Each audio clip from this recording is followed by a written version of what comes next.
Hi my dear students, welcome to our channel learn physics with Guna sir. ఈరోజు మన వీడియోలో refractive index దాని continuation సినాప్సిస్ని ఎక్స్ప్లెయిన్ చేయబోతున్నాను. సో దీన్ని ఫస్ట్ వీడియో కావాలంటే డిస్క్రిప్షన్ బాక్స్లో మనకు లింక్ పెట్టడం జరిగింది. మీ ఫ్రెండ్స్ అందరికీ కూడా షేర్ చేయండి. ఎస్పెషల్లీ మనకు కాంపిటేటివ్ ఎగ్జామినేషన్స్కి సంబంధించి ఈ వీడియోస్ చేసుకుంటున్నాం. గ్రామీణ ప్రాంతాల్లో ఉన్న వాళ్ళు దూరంగా వెళ్ళి కోచింగ్ తీసుకోలేరు కాబట్టి అలాంటి వాళ్ళకి బాగా ఉపయోగపడుద్ది. మీ ఫ్రెండ్స్ అందరికీ షేర్ చేస్తారు కదా. ఓకే, సో ఇక ఆలస్యం చేయకుండా కాన్సెప్ట్లోకి వెళ్తే రిఫ్రాక్టివ్ ఇండెక్స్ అంటే ఏం చెప్పుకున్నాం? ఓకే, వ్యాక్యూమ్లో స్పీడ్ అనేది చాలా స్పీడ్ ఆఫ్ లైట్ అనేది చాలా ఎక్కువగా ఉంటుందని, మీడియంలోకి ఎంటర్ అయినప్పుడు దాని యొక్క స్పీడ్ అనేది తగ్గుతుందని, ఎన్ని రేట్లు పెరుగుతుంది లేదా ఎన్ని రేట్లు తగ్గుతుంది అన్నదాన్ని మనం రిప్రజెంట్ చేసుకోవడానికి యూస్ చేసే ప్రాపర్టీని అబ్సల్యూట్ రిఫ్రాక్టివ్ ఇండెక్స్ అని కానీ రిఫ్రాక్టివ్ ఇండెక్స్ అని కానీ అంటాం. ఓకే, ఇక్కడ రెండు కూడా సేమ్ రేషియో కాబట్టి, క్వాంటిటీస్ కాబట్టి ఓకే నో యూనిట్స్ అని చెప్పుకోవడం జరిగింది. అయితే దీని నుంచి మనం ఏం చెప్పచ్చు అంటే రిఫ్రాక్టివ్ ఇండెక్స్ అనేది inversely proportional to the velocity or speed of the light.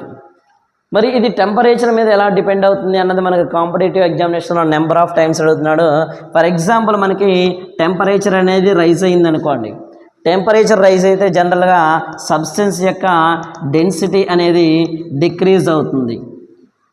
మరి డెన్సిటీ అనేది డిక్రీజ్ అయింది అంటే స్పీడ్ అనేది ఏమవుతుంది అంటే ఇంక్రీజ్ అవుద్ది. స్పీడ్ అనేది ఏమవుతుంది? ఆ మీడియంలోని ఇంక్రీజ్ అవుతుంది. మరి స్పీడ్ అనేది ఇంక్రీజ్ అయితే ఈ రెండు ఎలా ఉన్నాయి? ఇన్వర్స్లీ ప్రపోర్షనల్గా ఉన్నాయి కాబట్టి స్పీడ్ రైజ్ అవుతుంది. డినామినేటర్ పెరుగుతుంటే మనకి రిఫ్రాక్టివ్ ఇండెక్స్ ఏమవుతుందంటే డిక్రీజ్ అవుతుంది. This is very very important bit. Okay, for example మనకి తీసుకున్నట్లయితే లైట్ అనేది ఒక మీడియంలో నుంచి ఇంకొక మీడియంలోకి ట్రావెల్ చేసినప్పుడు ఆ డైరెక్షన్ చేంజ్ అవ్వడాన్ని మనం ఏమన్నామండి? రిఫ్రాక్షన్ అన్నాం. Okay, what are the laws of refraction? Okay, laws of refraction ఏంటంటే సేమ్ అండి. ఇక్కడ కూడా మనకి టూ లాస్ ఉంటాయండి. ఒకటి ఏంటంటే incident ray okay normal and refracted ray lie on a same plane. Okay, అన్నీ కూడా ఎందులో ఉంటాయండి? సేమ్ ప్లేన్లో ఉంటాయి. మరి second one is very very important. చాలామంది ఓకే స్నెల్స్ లా అంటారు. స్నెల్స్ లా అంటే ఏంటి?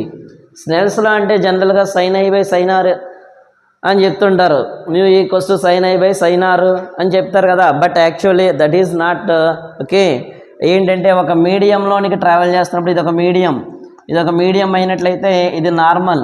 ఇలా పడిన రేని ఏమంటామంటే the ray which is striking the surface is called as incident ray అనేది నార్మల్తో చేసే యాంగిల్ని యాంగిల్ ఆఫ్ ఇన్సిడెన్స్ అంటాం.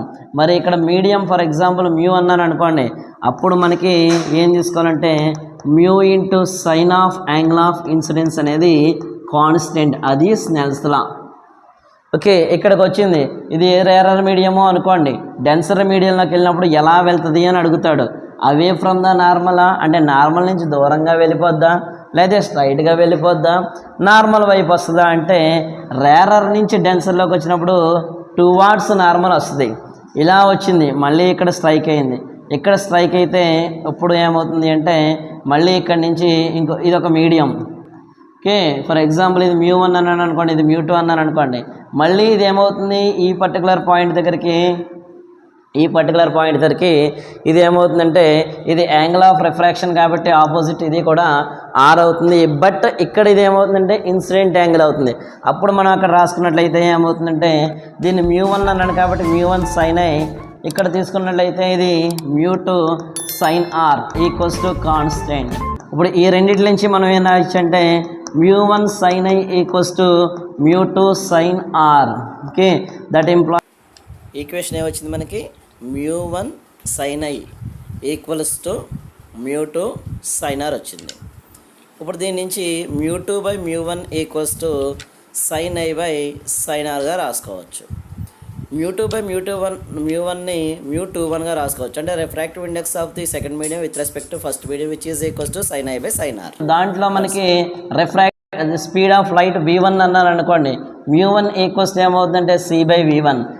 ఎంటర్ అయినప్పుడు మ్యూ 2 ఏమవుతుంది అంటే సి బై v2 అనుకోండి.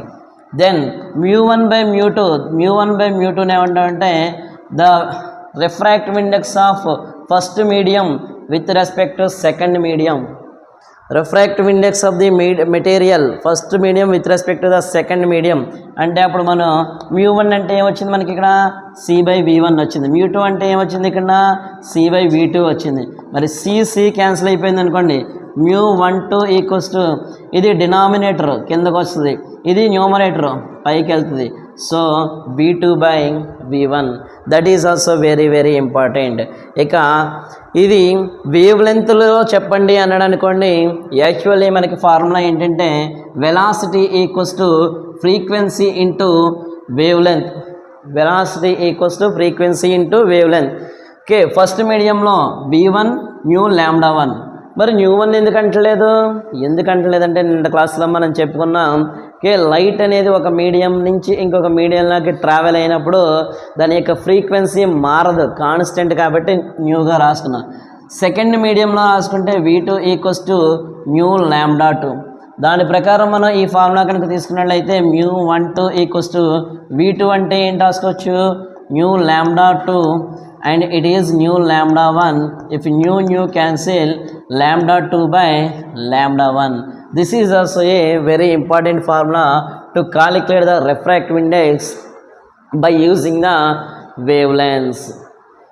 ఓకే, ఇంకేంటి మనం ఇందులో ఇంపార్టెంట్ సినాప్సిస్గా చెప్పుకోవాలి అంటే so apparent depth and real depth. ఏంటి అప్పరెంట్ డెప్త్, ఏది real depth? So apparent depth అంటే ఫర్ ఎగ్జాంపుల్ మనకి ఒక బేకర్ తీసుకున్నాం. ఆ బేకర్ అంతా కూడా మనం ఏం చేస్తామంటే వాటర్తో ఫిల్ చేస్తాం. ఓకే, వాటర్తో ఫిల్ చేసినప్పుడు ఆ బాటంలో మనం ఏం చేస్తామంటే ఒక కాయిన్ని పెట్టాం. ఒక కాయిన్ని పెడితే వాటర్ యొక్క సర్ఫేస్ నుంచి ఆ కాయిన్ వరకు ఉన్న డెప్త్ ఏదైతే ఉందో దాన్ని ఏమంటామంటే మనం రియల్ డెప్త్ అంటాం. ఇప్పుడు కాయిన్ ఎక్కడుంది? సో కాయిన్ అంటే ఇక్కడ ఏమనుకోవచ్చు అంటే మనం ఆబ్జెక్ట్ అనుకోవచ్చు. నువ్వు ఎక్కడి నుంచి వస్తున్నావు? సో నువ్వు ఎక్కడి నుంచి వస్తున్నావు అంటే okay you are watching from rarer medium. So దీన్ని మనం రేరర్ మీడియంగా అనుకోవచ్చు. చూసేవాడు ఎవడైతే ఉన్నాడో వాడిని ఏమంటాం అంటే మనం అబ్జర్వర్ అంటాం. అయితే అబ్జర్వర్కి ఎలా కనిపిస్తుంది అంటే ఈ కాయిన్ పైకి వచ్చినట్టుగా కనిపిస్తూ ఉంటుంది, బట్ నిజంగా పైకి వస్తుందా అంటే రాదు. ఓకే, సో దీన్ని ఏమంటామంటే మనం ఓకే అప్పరెంట్, మనకు అలా కనిపిస్తుంది అప్పరెంట్ డెప్త్. అప్పరెంట్ డెప్త్ అంట. అయితే ఇక్కడ మనం గుర్తుపెట్టుకోవాల్సింది అబ్జర్వర్ అనేవాడు రేరర్ మీడియంలో ఉండి ఆబ్జెక్ట్ అనేది డెన్సర్ మీడియంలో ఉన్నప్పుడు ఓకే రియల్ డెప్త్ అనేది ఎక్కువగా ఉంటుంది. రియల్ డెప్త్ అనేది ఎక్కువగా ఉంటుంది when compare to the apparent depth. When compare to the apparent depth అది నిజంగా పైకి వచ్చేసింది అనిపిస్తుంది కదా, దగ్గరగా అనిపిస్తుంది కదా, బట్ యాక్చువల్లీ రియల్ డెప్త్ ఎంత ఉంది? సో రియల్ డెప్త్ ఇది H1 అనుకున్నట్లయితే ఇది H2 అనుకున్నాను అనుకోండి. So is H1 is okay. So H1 అనేది స్మాల్. ఓకే, H1 అనేది ఏంటి అప్పరెంట్ డెప్త్ అండ్ H2 అనేది ఏంటి real depth. So that's way.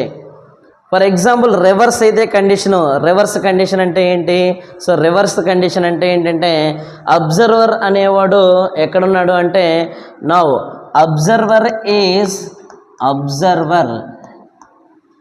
In observer ఎందులో ఉన్నాడు అంటే ఓకే డెన్సర్ మీడియంలో ఉన్నాడు. డెన్సర్ మీడియంలో ఉన్నాడు. ఆబ్జెక్టు అంటే మనం చూసే వస్తువు ఆబ్జెక్ట్ ఎక్కడ ఉంది అంటే object is in rarer medium. Rarer మీడియంలో ఉంటే ఇందాక కేసు ఏదైతే ఉందో దానికి రివర్స్ అవుద్ది. ఏంటి మనకున్న డెప్త్ ఏంటి? Real depth and apparent depth. So ఇందాక కేసులో అప్పరెంట్ డెప్త్ అనేది తక్కువగా ఉంది. ఓకే, సో ఈ కేసులో అప్పరెంట్ డెప్త్ అనేది ఎక్కువగా ఉంటుంది, రియల్ డెప్త్ అనేది తక్కువగా ఉంటుంది. That's it. ఓకే, ఇంకేంటి ఇందులో ఇంపార్టెంట్ కాన్సెప్ట్స్ అంటే total internal reflection. Total internal reflection అంటే ఏంటి? This is also very very very important concept, that is total internal reflection. దీన్నే మనకి సింపుల్గా ఎలా చూపిస్తారు అంటే TIR అంటాడు. TIRకి కండిషన్ ఏంటి అంటాడు. ఏంటి మనకి తెలుసు, ఆల్రెడీ తీసుకున్నాం. ఇదిగోనండి, నేను 3 టైమ్స్ తీసుకుంటున్నాను మనకు అర్థం కావడం కోసం. ఇలా నేను షేడ్ చేస్తున్నాను అంటే దాని మీనింగ్ ఏంటంటే డెన్సర్ మీడియంను రిప్రజెంట్ చేయబోతున్నాను అని. Okay, so this is the denser medium. This is the denser medium అంటే below this line it is denser medium. Okay, above that one rarer medium. ప్రతిదానికి ఇలా అడ్డంగా గీతకేస్తున్నాను, దాన్ని ఏమంటున్నానంటే నార్మల్ అంటున్నాను. సో అంటే అబౌవ్ ఉన్నదేమో రేరర్ మీడియం, బిలో ఉన్నదేమో డెన్సర్ మీడియం. ఓకే, ఇప్పుడు లైట్ అనేది ఏం చేస్తుంది అంటే డెన్సర్ మీడియంలో నుంచి రేరర్ మీడియంలోకి వెళ్తుంది. ఇది incident ray. This is incident ray. ఇది యాంగిల్ ఆఫ్ ఇన్సిడెన్స్. మనం బేసిక్స్లో చెప్పుకున్నాం, when light rays are travelling from denser to the rarer medium they will away from the normal. అవి ఏం చేస్తాయి, నార్మల్ నుంచి బెండ్ అయ్యి ట్రావెల్ చేస్తాయి. దీన్ని ఏమన్నా అంటే రిఫ్రాక్షన్ అన్నాం. సో ఇప్పుడు మనకి ఏమైందంటే యాంగిల్ ఆఫ్ ఇన్సిడెన్స్ కన్నా యాంగిల్ ఆఫ్ రిఫ్రాక్షన్ అనేది ఎక్కువగా ఉంది. నువ్వు సాటిస్ఫై అవ్వలే, ఇంత యాంగిల్తో ఇన్సిడెంట్ అది చేస్తుంటే అలా వెళ్ళిపోతుంది కదా, సాటిస్ఫై అవ్వలే, ఇన్సిడెంట్ రే పెంచావు. ఇన్సిడెంట్ రే పెంచితే ఏమవుతుంది, యాంగిల్ ఆఫ్ రిఫ్రాక్షన్ కూడా పెరిగిద్ది. పెరిగి ఇప్పుడు ఏం చేస్తుందంటే refracted ray grazes or travels. ఇది refracted ray. This is the refracted ray. ఈ కేసులో this is the refracted ray. ఇప్పుడు ఏం చేస్తుందంటే రే అనేది ఓకే ఈ ఇంటర్ఫేస్ డైరెక్షన్లో వెళ్తుంది. అప్పుడు ఆ పర్టికులర్ యాంగిల్ ఏమంటామంటే మనం క్రిటికల్ యాంగిల్ అంటాం. క్రిటికల్ యాంగిల్ని కొన్ని చోట్ల థీటా సఫిక్స్ సీతోని, కొన్ని చోట్లేమో ఐ సఫిక్స్ సీతోని, కొన్ని చోట్ల డైరెక్ట్గా సీతోని డినోట్ చేస్తాడు. ఓకే, మరి క్రిటికల్ యాంగిల్ అంటే ఏంటి సార్? క్రిటికల్ యాంగిల్ అంటే at which angle of incidence refracted ray travels or grazes along the interface of the rarer to denser medium. ఆ రెండిట్ల యొక్క ఇంటర్ఫేస్లోంచి వెళ్ళాలి అంటే నువ్వు ఎంత యాంగిల్తో లైట్ని ఇన్సిడెంట్ చేస్తున్నావో దాన్నే క్రిటికల్ యాంగిల్ అంటాం. ఇక్కడ ఇంపార్టెంట్ పాయింట్ ఏంటంటే క్రిటికల్ యాంగిల్ దగ్గర మనకి యాంగిల్ ఆఫ్ రిఫ్రాక్షన్ ఏమవుతుందంటే 90 degrees అవుతుంది. This is the angle of refraction. లేదు నువ్వు ఇంకా పెంచేసావు. ఏంటి పెంచేసావు? లైట్ రేని ఓకే యాంగిల్ అనేది ఇంకా పెంచేసావు. అప్పుడు ఏమవుతుందంటే లైట్ రే అనేది మళ్ళీ వెనక్కి వచ్చేస్తుంది. ఓకే, అంటే ఇప్పుడు ఈ కండిషన్లో నువ్వు ఎంత యాంగిల్తో ఇన్సిడెన్స్ చేసావంటే angle of incidence is greater than critical angle. అప్పుడు మళ్ళీ అదే మీడియంలోకి వచ్చేస్తే దాన్ని ఏమంటామంటే మనం దాన్ని టోటల్ ఇంటర్నల్ రిఫ్లెక్షన్ అంటాం. దీనికి ఎగ్జాంపుల్స్ చాలా ఇంపార్టెంట్, మనకి అడుగుతుంటాడు. ఆప్టికల్ ఫైబర్స్ అనేవి ఈ టోటల్ ఇంటర్నల్ రిఫ్లెక్షన్ అనే కాన్సెప్ట్ని బేస్ చేసుకునే వర్క్ చేస్తాయి ఆప్టికల్ ఫైబర్స్.